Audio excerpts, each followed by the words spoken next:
There were so many lies that were told by the Orange Cheeto Man in last night's address to Congress, so I just wanted to go over at least a couple of them with you guys tonight. So the Orange Cheeto claimed that millions of people over 100 years old, some even over 160 apparently, are collecting Social Security checks. The reality is that it's completely false. The numbers he cited come from database errors, not actual fraud, and almost no one in those records is receiving payments, okay?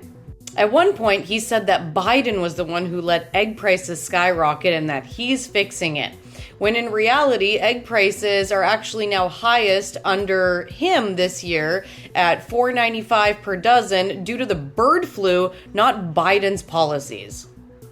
He claimed that new car plants are opening everywhere because of his policies, when in reality, no new plants have been announced since he took office. His tariffs on Canada and Mexico are actually making cars more expensive and hurting the market.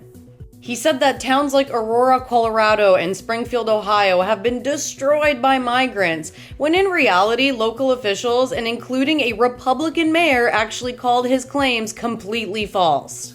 He also said again that Canada and Mexico are responsible for flooding the US with the F drug, and he tried to again put Canada and Mexico on par with each other for this, which is crazy because this F drug, almost all of it comes from the southern border. It comes from Mexico. Canada barely contributes, like less than 1% has gone in from Canada. And we actually have a lot more problems with what's coming into our country from the United States. But he didn't mention that.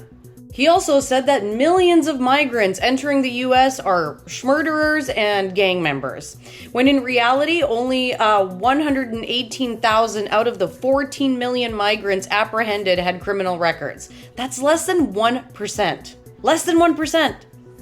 He also bragged that under him, illegal crossings dropped to the lowest ever, even though his numbers are completely misleading, and he cited 1 month from 2017 instead of a long-term trend. At another point during his speech, he said that autism rates jumped from 1 in 10,000 to 1 in 36, implying that something really wrong is happening here. Even though this increase is just due to better awareness and screening, it has nothing to do with vaccines or anything crazy mysterious, okay?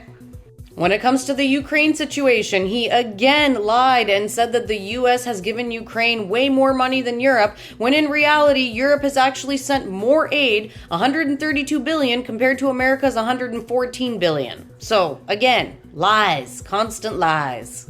And then this one was a total joke to me when he said that for the first time ever, more Americans think that the country is on the right track.